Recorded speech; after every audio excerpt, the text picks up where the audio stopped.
Bonjour à tous, dans cette vidéo nous allons apprendre à utiliser un abac des longueurs en y incorporant les unités de micromètres et de nanomètres. Alors nous avons appris dans le cadre de notre cours que la taille des cellules ou des bactéries est de l'ordre du micromètre. Alors qu'est-ce qu'un micromètre? Un micromètre c'est une longueur qui est 1000 fois plus petite que 1 mm. Donc on peut dire que 1 mm est égal à 1000 micromètres.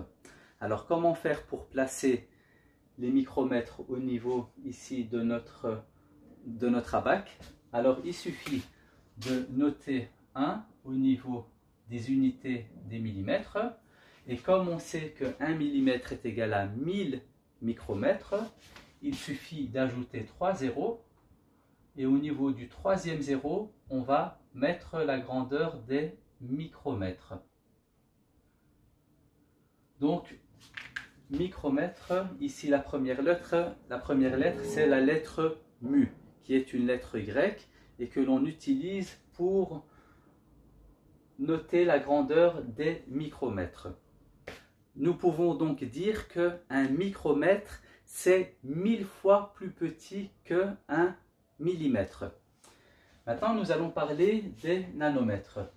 Les nanomètres, à leur tour, sont 1000 fois plus petits que les micromètres.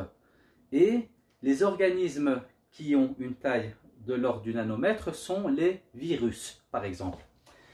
Alors, ce que l'on peut dire, c'est qu'un micromètre est égal à 1000 nanomètres. Et donc, pour le placer au niveau de mon abac des longueurs, ce que je peux faire, simplement ici, je mets un 1 au niveau des micromètres et ensuite j'ajoute 3 zéros et je note ici nanomètres. Donc je vois que 1 micromètre est égal à 1000 nanomètres. Je peux donc dire que un nanomètre est 1000 fois plus petit qu'un micromètre. Pour se rendre compte de la petitesse de ces longueurs, si on prend une latte et qu'on observe une graduation d'1 millimètre, imaginez qu'on coupe cette graduation en 1000, là on a des micromètres.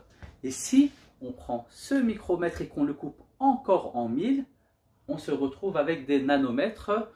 Donc forcément, les organismes qui font des tailles de l'ordre du micromètre et du nanomètre sont invisibles à l'œil nu.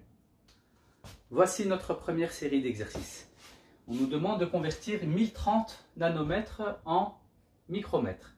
Donc, on va placer ici le 0 au niveau des unités des nanomètres, ensuite 3 au niveau des dizaines, 0 au niveau des centaines et 1 au niveau des milliers.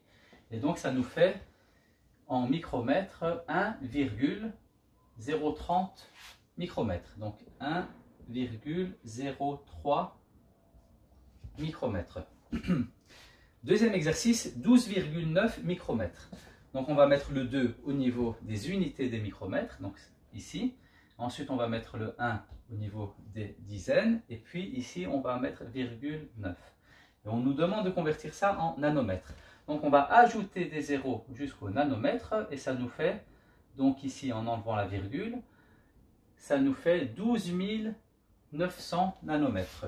Donc ici c'est 12 900 nanomètres.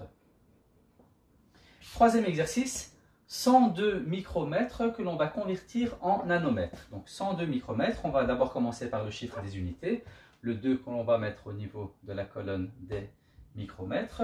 Ensuite 0 au niveau des dizaines et 1 au niveau des centaines. Donc 102 micromètres, ça nous fait combien de nanomètres? On va ajouter des zéros jusqu'à l'unité des nanomètres et on voit que ça nous fait 102 000 nanomètres. Donc ici on note 102 000 nanomètres. Merci d'avoir suivi cette vidéo et bon travail à tout le monde.